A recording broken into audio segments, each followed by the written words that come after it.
Hello नमस्कार सत श्री अकाल आदाब। मैं दीपक सिंह पार्थ एकेडमी के यूट्यूब चैनल में आपका स्वागत करता हूं।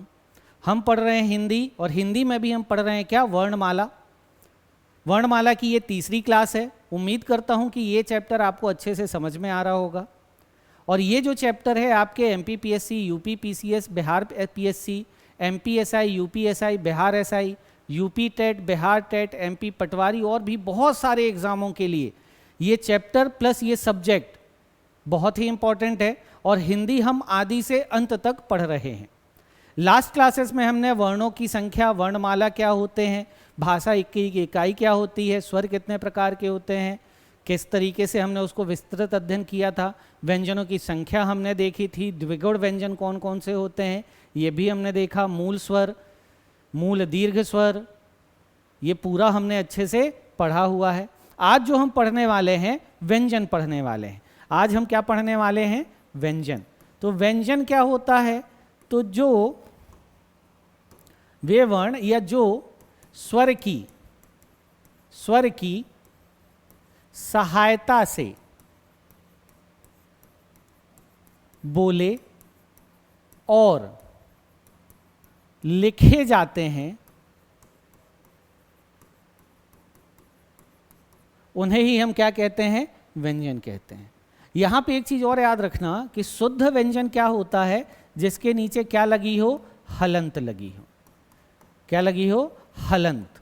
हलंत या और इजी भाषा में समझना हो तो जो आधा वर्ण होता है वही होता है क्या, शुद्ध व्यंजन। अगर जो हम इस तरीके से का लिखते हैं तो ये वर्ण ना हो कि ये क्या है, अक्षर है। ये क्या है, अक्षर है। ये किससे मिलकर बना है, ये आधा क और आ से मिलकर बना है।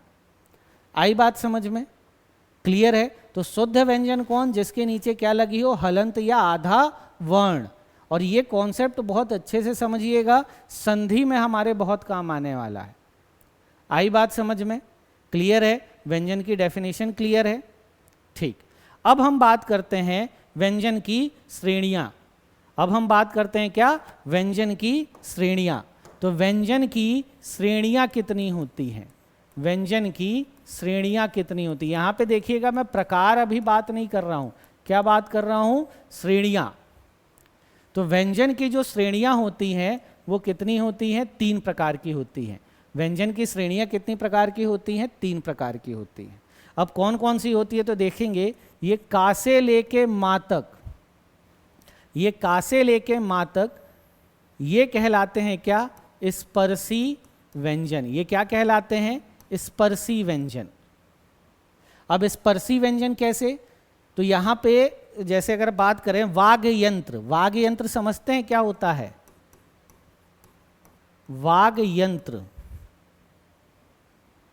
तो वाग यंत्र अगर इसको अगर हम संधि विच्छेद कर दें, हम इसका क्या करें, संधि विच्छेद करें, तो वाक प्लस यंत्र क्या कहलाता है, वाग यंत्र। और कौन सी संधि है, व्यंजन संधि है ना, याद रखेंगे अपन, व्यंजन संधि में पढ़ेंगे इसको, वाग यंत्र। तो वाक्य यंत्र इसका संधि विच्छेद किए, तो वाक्य यंत्र मतलब क्या, बोलने वाला यंत्र। तो हमारा बोलने वाला यंत्र क्या है, मुंह। तो यहाँ पे स्पर्शी व्यंजन क्या है कि जब हम किसी वर्ण का उच्चारण कर रहे हैं, ध्वनियां हैं, क्योंकि भाषा की सबसे छोटी इकाई क्या होती है, वर्ण या ध्वनि। तो जो जब हम उच्चारण करते हैं तो उच्चारण में जो जो जीभ है, वाग यंत्र, वाग यंत्र मतलब मुंह कि किसी अवयव को स्पर्श करते हुए बाहर निकलती है, इसीलिए इसे क्या कहते हैं, स्पर्शी व्यंजन कहते हैं। आई बात समझ में, तो ये क्लियर है स्पर्शी व्यंजन। ये या रा ला वा, ये क्या कहलाते हैं, अंतः स्थः व्यंजन। ये क्या कहलाते हैं, अंतः स्थः व्यंजन। स स स ह, ये कहलाते हैं क्या, ऊष्म व्यंजन। ये क्या कहलाते हैं, ऊष्म व्यंजन। अंतःस्थ व्यंजन या रा ला वा जो ध्वनि है, क्योंकि सबकी अलग अलग ध्वनि है, भाषा की सबसे छोटी इकाई हमने देखा था वर्ण या ध्वनि। तो जो ध्वनि है ये अंदर से आती है, इसलिए इसको अंतःस्थ व्यंजन कहते हैं। आप बोल के देखिए, या रा ला वा, स स स ह, ये ऊष्म व्यंजन। क्यों, क्योंकि इनसे क्या मिलती है, हमको ऊष्मा मिलती है, गर्माहट मिलती है। ठंडी के दिनों को याद करिए, आप इन्हीं वर्णों का यूज करते हैं और ये किसी ने आपको सिखाया नहीं होगा। आई बात समझ में। और ये छत्र ज्ञास्र ये क्या कहलाते हैं, संयुक्त व्यंजन। ये क्या कहलाते हैं? संयुक्त व्यंजन। तो यहाँ थोड़ा सा सर घूम रहा होगा कि व्यंजन की श्रेणियाँ कितनी बोली? 3। यहाँ लिख कितनी दी? 4। तो इसके लिए जो हमारी लास्ट क्लासेस हैं उनको जाके आप देख लीजिए। क्यों? क्योंकि ये छ, त्र, ज्ञ, स्र ये तो है ही नहीं, ये संयुक्त व्यंजन है। ये अपन ने डिस्कस किया हुआ था, संयुक्त व्यंजन है। संयुक्त व्यंजन है। जैसे अगर बात करें ये जो छ, त्र, ज्ञ और स्र, ये हमने देखा था कि ये जो छ है ये किससे मिलकर बनता है? का और सा से। ये जो त्रा है ये ता और रा से। ये ज्ञ जो है वो जा और या से। और जो स्रा है ये सा और रा से मिलकर बनता है। ये तो है ही नहीं। व्यंजनों की जो हमने संख्या देखी थी 33, उसमें ये वर्ण तो थे ही नहीं। तो जो अस्तित्व में ही नहीं है उन श्रेणियां में कहाँ से आएंगे? आई बात समझ में? तो व्यंजन की श्रेणियां कौन कौन सी हैं? पहला स्पर्शी व्यंजन, दूसरा अंतः स्थः व्यंजन और तीसरा ऊष्म व्यंजन। आई बात समझ में? स्पर्शी व्यंजन क्या होता है कि जब किसी वर्ण का हम उच्चारण करते हैं तो वाग यंत्र के किसी अवयव को जीभ स्पर्श करते हुए बाहर निकलती है, तो अंतःस्थ व्यंजन स्पर्शी व्यंजन। अंतःस्थ व्यंजन क्या? कि अंदर से आवाज ध्वनि आती है, इसलिए अंतःस्थ व्यंजन। ऊष्म व्यंजन क्या? जिससे हमको क्या मिलती है? ऊष्मा मिलती है, गर्माहट मिलती है, इसलिए उसको क्या कहते हैं? ऊष्म व्यंजन कहते हैं। आई बात समझ में? तो व्यंजन की ये तीनों श्रेणियां क्लियर हैं। ठीक, अब हमको देखना है व्यंजन के प्रकार। अब हमको क्या देखना है? व्यंजन के प्रकार। ठीक है, तो व्यंजन क्या होता है? जो स्वर की सहायता से बोले और लिखे जाते हैं। अब व्यंजन के प्रकार की अगर हम बात करें तो पहला जो हमको देखना है कि उच्चारण के आधार पर व्यंजन। उच्चारण के आधार पर व्यंजन। अब यहां पे एक चीज समझिएगा कि ये जो का से लेके मा तक हैं, इनको हम क्या कहते हैं? स्पर्शी व्यंजन कहते हैं। तो अपन एक एक परिवारों को लेकर भी चलेंगे। आई बात समझ में? पहली चीज। दूसरी चीज समझिएगा कि स्पर्शी व्यंजन का परिवार कहां से कहां तक है? का से लेके मा तक। तो इनकी संख्या अगर बोल दे तो कितनी है? 25। अगर आपसे कहे अंतःस्थ व्यंजन तो इसकी संख्या यारा लावा 4। ऊष्म व्यंजन की संख्या कह दे तो ये भी 4, सा और हा। आई बात समझ में? अब यहाँ पे एक चीज और समझिएगा कि स्पर्शी व्यंजन का परिवार में 25 लोग हैं, का से लेके मा तक। अब अगर देखा जाए तो ये का वाली लाइन है, ये चा वाली लाइन है, ये टा वाली लाइन है, ये ता वाली है और ये पा वाली लाइन है कि नहीं? तो स्पर्शी व्यंजन का ये पहला वर्ण होगा, ये दूसरा वर्ण होगा, ये तीसरा वर्ण होगा, ये चौथा वर्ण होगा और ये पांचवा वर्ण होगा। होगा कि नहीं होगा? होगा ना? पहला वर्ण, दूसरा वर्ण, तीसरा वर्ण, चौथा वर्ण और पांचवा वर्ण। तो स्पर्शी व्यंजन को हम कचट तप वर्ग भी कह सकते हैं ना? कचट तप वर्ग। तो याद रखेंगे, स्पर्शी व्यंजन को कचट तप वर्ग भी कहेंगे। ये इसलिए यहां पे बता रहा हूं, एक बार और पढ़ेंगे। व्यंजन में तो बहुत ही इंपॉर्टेंट है भाई।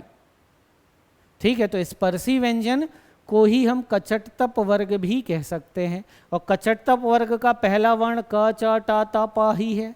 दूसरा वर्ण ये ख, छ, ठ, थ, फ। आई बात समझ में? क्लियर है ना? चलिए, तो अब हम देख रहे थे क्या कि उच्चारण के आधार पर व्यंजन। तो उच्चारण के आधार पर जो व्यंजन है वो कितने प्रकार के होते हैं? 7 प्रकार के होते हैं।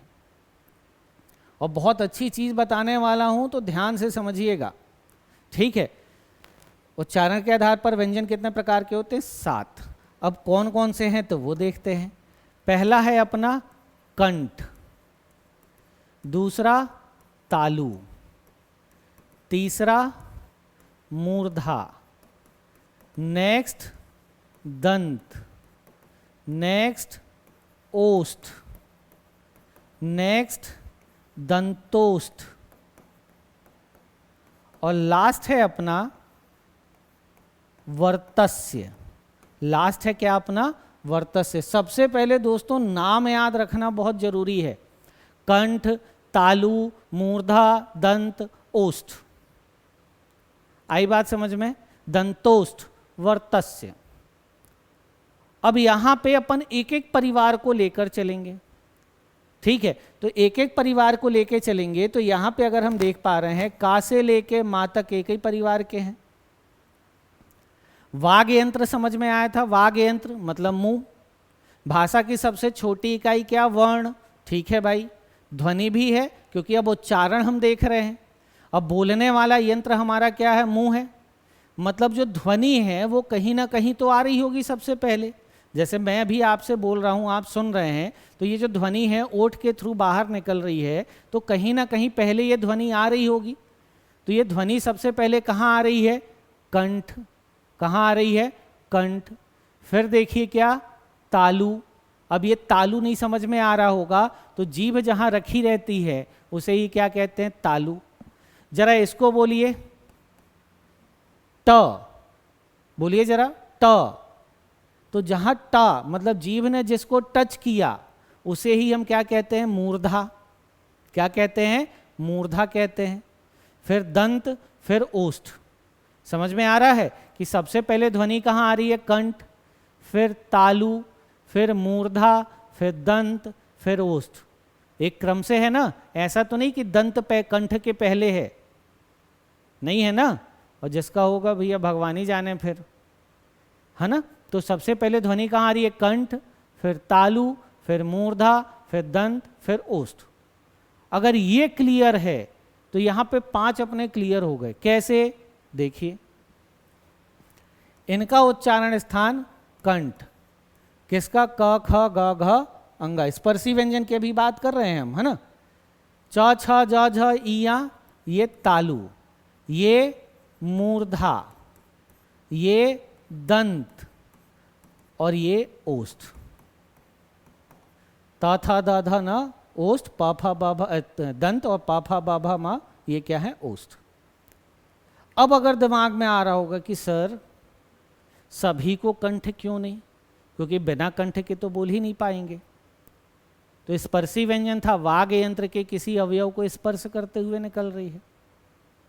तो यहाँ पे कंठ को 2 मिनट हम किनारे करते हैं, और यहाँ पे 100 रुपए की लग गई भाई अपनी शर्त। ठीक है, आप जीत गए, यूपीआई नंबर भेज दीजिएगा, मैं पैसे ट्रांसफर कर दूंगा। और अगर मैं तो जीत गया तो मुझसे मांग लीजिएगा, मैं अपना यूपीआई नंबर दे दूंगा, मुझे ट्रांसफर कर दीजिएगा। चलिए 100 नहीं, मुझे 10 ही करिएगा। आप जीते मैं 100 दूंगा, मैं जीता मुझे 10 ही रुपये ट्रांसफर करिएगा। तो अभी हम क ख ग घ को साइड में छोड़ते हैं। च छ ज झ इया तालु बोला हूं मैंने, बिना तालु को टच किए च छ ज झ इया, इसका उच्चारण जो है वो शुद्ध कर दीजिए। शुद्ध उच्चारण होना चाहिए, और आपने अगर सही बोल दिया तो मुझे अपना यूपीआई नंबर दे दीजिएगा। ठीक है, च छ ज झ इया। आप देखेंगे कि जीभ जो है वो हल्की सी तालु को क्या कर रही है? टच कर रही है। कर रही है ना? हाँ, चलिए, नहीं कर रही है, या आपको लग रहा होगा कि नहीं यार हम तो ठीक ठाक बोले ही दे रहे हैं, तो यहां मैं थोड़ा सा और अपन देखते हैं। ट, जरा बोलिए ट। अगर आप ट बोल रहे हैं तो आप देख रहे होंगे कि जीभ ऊपर टच कर रही है। तो बिना वो मूर्धा को टच किए हुए अगर आपने ट बोलने की कोशिश करिएगा, है ना? क्या बोल रहा हूं? ट बोलने की तो कोशिश करिएगा, और कोशिश करिएगा कि ऊपर मूर्धा को वो टच ना करे। ठीक है, और टा निकल जाए ध्वनि। अगर आवाज भी निकल गई तो भी 100 रुपये दे दूंगा मैं। पहली बार लगेगा आपको कि आप गूंगे हो गए हैं, आवाज निकलेगी ही नहीं। आई बात समझ में कि मैं क्या बोलना चाह रहा हूं? कि जीभ इनको टच करेगी ही करेगी। ट ठ ड ढ अड़, जीभ मूर्धा को टच करेगी ही करेगी। त थ द ध न, जीभ दंत को टच करेगी ही करेगी। आप देखिए बोल के, और शरमाइएगा नहीं बिल्कुल।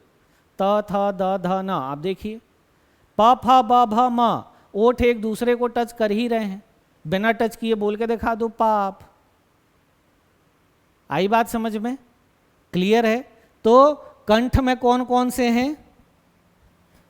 कंठ में अगर अपन बात कर दें तो का वर्ग है कि नहीं, तालु में चा वर्ग, मूर्धा में टा वर्ग, दंत में ता वर्ग, ओष्ठ में पा वर्ग। देखो भाई, वर्णमाला तो आपको याद रखनी ही पड़ेगी, कोई ऑप्शन नहीं है, आपको याद होगा तभी ये कॉन्सेप्ट क्लियर होगा, नहीं तो नर्मदे हर। क्लियर है? चलिए, तो इतना क्लियर है ओष्ठ तक। अब थोड़ा सा अंतःस्थ व्यंजन की बात कर दें, यारा लावा। तो अब खुद उच्चारण करिए, या क्या हो रहा है? जीभ अगर आप देखें तो तालु को टच कर रही है, या कर रही है ना, या। यहां पे अब थोड़ी सी प्रैक्टिस करेंगे खुद। ये इस तरीके से बोल के पढ़ने का एक बेनिफिट होगा कि अगर आप रट के गए एग्जाम हॉल में कंफ्यूजन हो सकता है, लेकिन अगर हमने प्रैक्टिस करी है, उच्चारण किया है, कोई भी वर्ण आ जाए हम बता सकते हैं। या, तो अगर आप देखेंगे तो या जो है वो क्या है? तालु है ना। वाह देखिए, वाह में क्या हो रहा है? देखिए, तो वाह आप जब बोल रहे हैं तो आप देखेंगे कि ओंठ एक दूसरे को टच कर रहे हैं और जीभ दांत को भी टच कर रहा है। तो जीभ दांत को भी टच कर रहा है, ओंठ एक दूसरे को टच कर रहे हैं, तो वो क्या हो गया? अपना दंतोष्ठ कर रहा है ना। आई बात समझ में? क्लियर है बात? हाँ। अब बात करते हैं रा और ला की। अब बात करते हैं क्या? रा और ला की। तो रा और ला जरा बोल के देखिए, रा ला। तो यहां पे अगर आप देख पा रहे होंगे, अब आप ही का मुंह है लेकिन बताने वाला मैं हूं, कि ऊपर के दांत जहां से निकल रहे हैं, ध्यान से समझिएगा, ऊपर के दांत जहां से आपके निकल रहे हैं, ज्यादा हो तो नोट भी कर सकते हैं आप, जहां से आपके ऊपर के दांत निकल रहे हैं, जीभ उसको टच कर रही है। कर रही है कि नहीं? जरा बोल के देखिए, रा ला। देख लीजिए, आपका मुंह है, पता हमको ज्यादा है, ठीक है। रा ला है ना। तो ये क्या कहलाते हैं? दंत मूल, मतलब दांतों का क्या है? वो मूल स्थान है। और यहां पे ध्यान दीजिएगा कि ये जो वर्तस्य है, इसको ही क्या कहा जाता है? दंत मूल भी कहा जाता है। इसको भी क्या कहा जाता है? दंत मूल। तो ये कौन कौन से हैं? रा और ला। आई बात समझ में? क्लियर है? कंठ ध्वनि कौन सी? तालु ध्वनि कौन सी? मूर्धा ध्वनि कौन सी? दंत, दंतोष्ठ, ओष्ठ, वर्तस्य या दंत मूल। क्लियर है ना? स्पर्शी व्यंजन अपन ने क्लियर कर लिया, अंतःस्थ व्यंजन हमने क्लियर किया।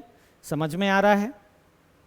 और नहीं आ रहा हो तो भैया बोल देना, हम फिर से बता देंगे। नहीं हो तो वीडियो एक बार फिर से देख लीजिएगा, ठीक है। अब बात करते हैं ऊष्म व्यंजन की। अब बात करें हम क्या? ऊष्म व्यंजन। ऊष्म व्यंजन कौन कौन से थे?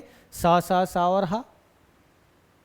समस्या यहां पर यह है कि बाकी सबका उच्चारण तो हम कर लेंगे, उच्चारण के आधार पे हम बता भी देंगे।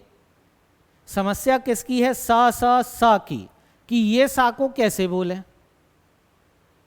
आई बात समझ में? तो इसको थोड़ा सा समझना।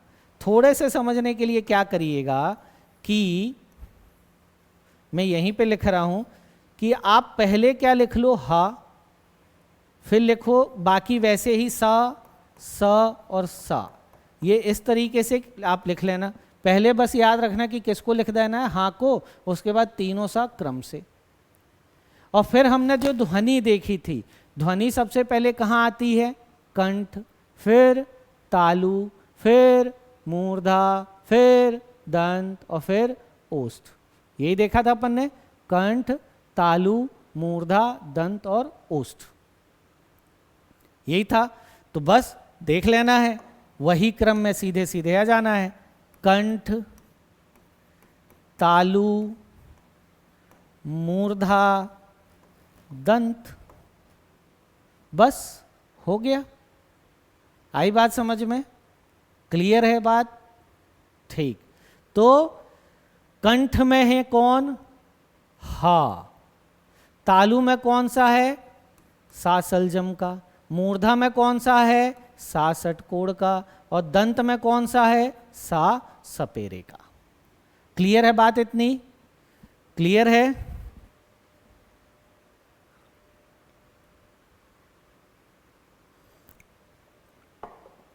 क्लियर है?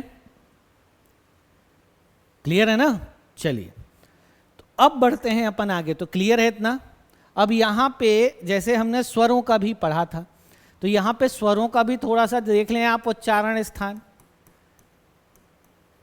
क्योंकि सभी का उच्चारण स्थान तो होगा ही। और अगर आप देखेंगे तो ये सभी के सभी क्या हैं? एक जोड़े में हैं।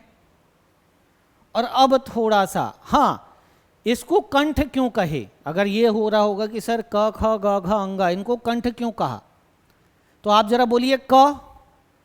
और जब आप का बोल रहे हैं तो आप देख रहे होंगे कि जीभ ना तालु को टच कर रही है, ना मूर्धा को, ना दंत को, ना ओष्ठ को। जब किसी चीज को टच नहीं करेगी तो उसका उच्चारण स्थान क्या होगा? कंठ होगा। आई बात समझ में? ठीक। अब स्वरों की अगर बात करें तो स्वरों को जरा देखें आप। अ आ, अब इसका उच्चारण स्थान क्या है? अ आ। तो आप बोल रहे होंगे तो देख रहे होंगे कि जीभ ना तालु को टच कर रही, ना मूर्धा को, ना दंत को, ना ही ओष्ठ को। तो इसका उच्चारण स्थान क्या है? कंठ। आई बात समझ में? ई ई ई ई, क्या हो रहा है? जीभ का अग्रभाग नीचे यहां टच कर रहा ना तालु को, तो ये क्या है? तालु। ऊ ऊ ऊ ऊ, क्या हो रहा है? किसका रोल हो रहा है यहां पे? ओष्ठ, है ना? तो ऊ और ऊ का उच्चारण स्थान क्या है? ओष्ठ। आई बात समझ में? अगर ये तीन क्लियर हैं तो बाकी ये दोनों इजी हैं भाई। हमने लास्ट क्लासेस में देखा है ए और आई के निर्माण किससे किससे हो रहा था? आ और ई से हो रहा था ना? तो ए आई, अगर आप बोल के भी देखेंगे ए आई, तो यहां पे किसका उच्चारण आ और ई से मिलके बना था? तो ये क्या हो गया? कंठ प्लस तालु, कंठ प्लस तालु। ओ और औ, इसका उच्चारण स्थान अपन ने क्या देखा था? किससे मिलकर बने हैं? आ और ऊ से। तो आ का उच्चारण स्थान क्या है? कंठ। और ऊ का उच्चारण स्थान क्या है? ओष्ठ। तो ये क्या होगा? कंठ प्लस ओष्ठ। आई बात समझ में? क्लियर है? क्लियर है ना बात? कि आ और आ कंठ, ई और ई तालु, ऊ और ऊ ओष्ठ, ए और आई कंठ प्लस तालु, ओ और औ कंठ प्लस ओष्ठ। क्लियर है बात? क्लियर है? तो समझ में आया? तो उच्चारण के आधार पर व्यंजन कितने प्रकार के होते हैं? 7 प्रकार के होते हैं। यहां पूरा अपन ने समझा। आई बात समझ में? वर्णमाला याद रहेगी दोस्तों तो ही बनेगा, और नहीं रहेगी तो फिर सीताराम। चलिए, अब नेक्स्ट अगर अपन देखें तो उच्चारण के आधार पर स्वर हमने कितने प्रकार के देख लिए? 7 प्रकार के। अब हम व्यंजन की बात करें तो प्रयत्न के आधार पर व्यंजन, तो ये होते हैं 8 प्रकार के। ये कितने प्रकार के होते हैं? 8 प्रकार के होते हैं। कौन कौन से? पहला स्पर्शी व्यंजन, ये अपन ने पढ़ा था और श्रेणियां भी थी। दूसरा क्या? अब अंतःस्थ नहीं कर दीजिएगा, वो श्रेणियां थी, है ना? अपन अब प्रयत्न के आधार पर देख रहे हैं। दूसरा संघर्षी व्यंजन,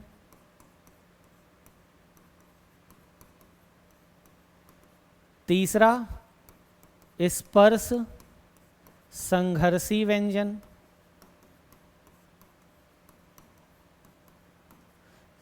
नेक्स्ट नासिक्य व्यंजन,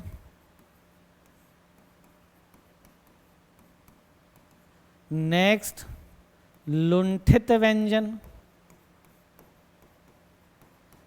देखिए नाम याद रखना पड़ेगा आपको, है ना?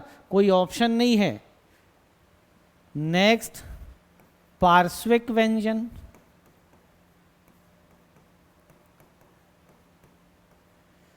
नेक्स्ट उत्क्षिप्त व्यंजन,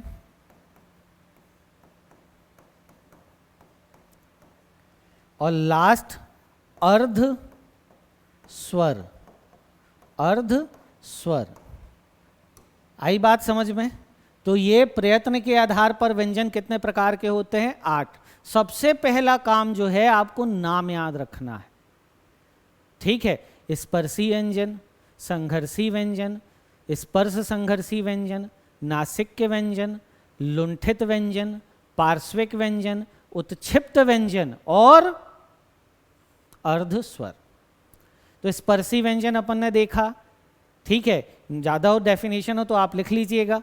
मैं बोल रहा हूँ कि जीभ जो है वाग यंत्र के किसी अवयव को उच्चारण करते समय, जीभ जो है वाग यंत्र के किसी अवयव को स्पर्श करते हुए बाहर निकलती है, उसे ही हम क्या कहेंगे? स्पर्शी व्यंजन कहेंगे।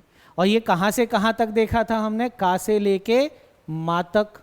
का से लेके मा तक हमने देखा था,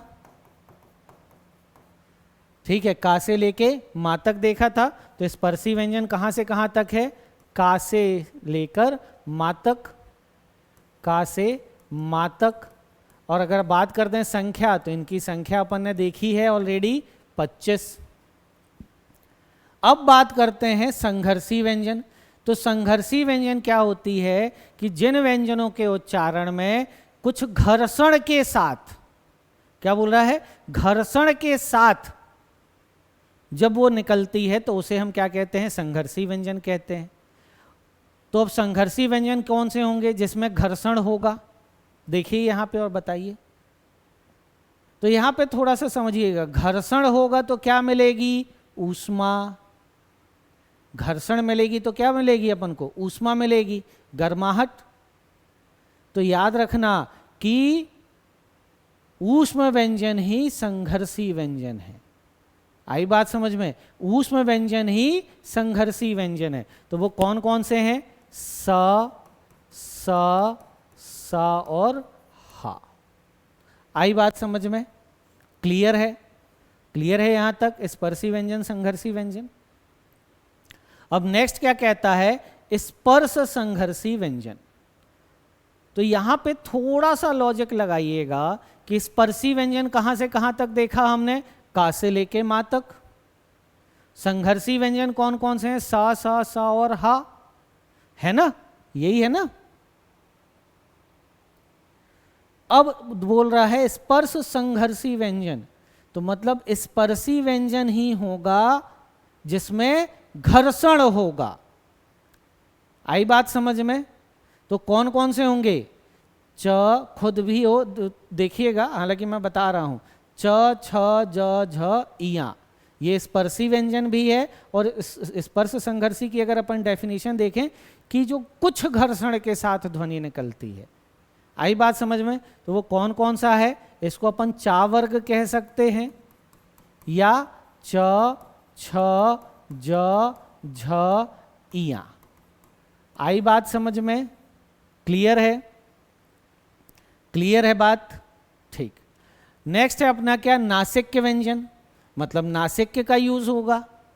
अब वो कौन से हैं? तो वो कचट तप वर्ग। अगर याद हो, स्पर्शी व्यंजन को हमने क्या बोला था? कचट तप वर्ग भी कहा था। कहा था कि नहीं कहा था? कहा था ना? कचट तप वर्ग भी कहा था। तो कचट तप वर्ग का ये 5वां वर्ण जो है वो कहलाता है क्या? नासिक्य व्यंजन। कचट तप वर्ग का 5वां वर्ण याद रखना मेरे भाई। और वर्णमाला याद होनी ही चाहिए। प्रॉपर आप नोट्स बनाइए, है ना? 1 से 2 बार अगर आप लिखेंगे ना तो हिंदी अपने आप याद हो जाती है। आई बात समझ में? ठीक है। तो क्लियर है अपना स्पर्शी व्यंजन, संघर्षी व्यंजन, स्पर्श संघर्षी व्यंजन, नासिक्य व्यंजन। अब आते हैं लुंठित व्यंजन। लुंठित व्यंजन ही है ना? हाँ, लुंठित व्यंजन। अब लुंठित व्यंजन क्या होता है कि जिन व्यंजनों के उच्चारण में जीभ का अग्रभाग टच करता है ऊपर, और जीभ जो है ना लुढ़कती हुई लगती है। नाम ही में लुंठित, मतलब ऐसे लुढ़क रही है। है ना। तो अब ऐसा कौन सा वर्ण है, जरा देखिए जरा, कि जिसके उच्चारण में जीभ का अग्रभाग ऊपर मसूड़े को टच कर रहा है और फिर ऐसे लुढ़क रहा है। देखिए जरा, ऐसे लुढ़केगा, ऐसा कुछ फील आएगा आपको। तो कौन सा वर्ण है, तो वो है आपका रा। क्या है, रा, याद रखना। लुंठित व्यंजन कौन सा है, रा है। जीभ ऐसे लुढ़क रही है, अग्रभाग मसूड़े को टच कर रहा, फिर उसके बाद ऐसा लगेगा कि लुढ़क रही है। ठीक है। नेक्स्ट है अपना क्या, पार्श्विक व्यंजन। पार्श्विक व्यंजन क्या होगा कि जीभ वही ऊपर टच करेगी, उसके बाद जब वो नीचे आएगी तो दोनों पार्श्वों, मतलब यहाँ किनारों से ऐसे हवा निकल जाएगी इस तरीके से। तो वो कौन सा वर्ण होगा, तो वो कौन सा वर्ण है, तो आप देखेंगे ला। कौन सा है वो, ला। क्लियर है। तो स्पर्शी व्यंजन कहां से कहां तक, का से लेके मा तक।